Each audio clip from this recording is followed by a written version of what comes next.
Jiazhangke. En l'occurrence, il a un nom à pratiquer du kung-fu ou la cuisine au wok.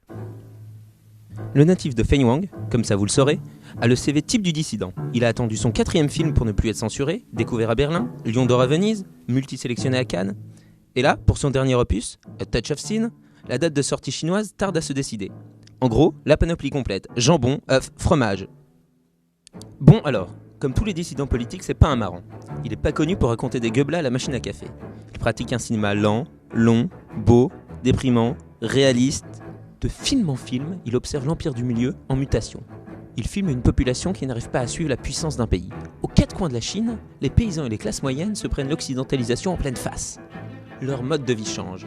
C'est une véritable mutation de société qui met en crise un mode de vie séculaire. Voyez plutôt sur cette carte. En rouge, les mégalopoles en voie d'industrialisation et en... Eh mec là, tout le monde s'en fout. Zappez pas, cette fois il y a des meurtres, avec un couteau, un fusil et des prostituées. On voit les images. En gros, c'est comme si Tarantino se mettait à filmer super bien les enterrements ou les repas de famille. Extrait.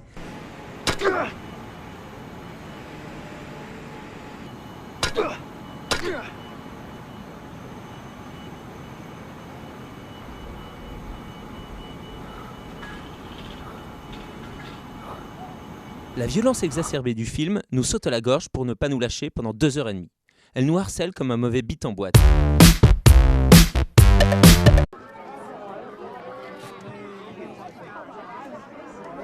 Ouais, le type là, il a un bonnet des Bulls.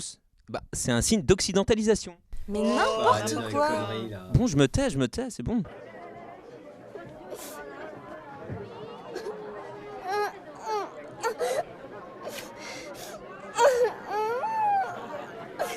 En plus, ça va être génial. Il y aura des acteurs qu'on connaît pas, qui jouent dans des endroits que vous connaissez pas, et qui parlent de problèmes qu'on n'a pas. La première histoire, c'est un ouvrier qui craque à cause de la corruption dans un pays en pleine croissance. C'est pas super ? En France, on n'a ni corruption, ni croissance. Dépaysement. Top. À noter qu'en Chine aussi, le comptable a une tête de comptable.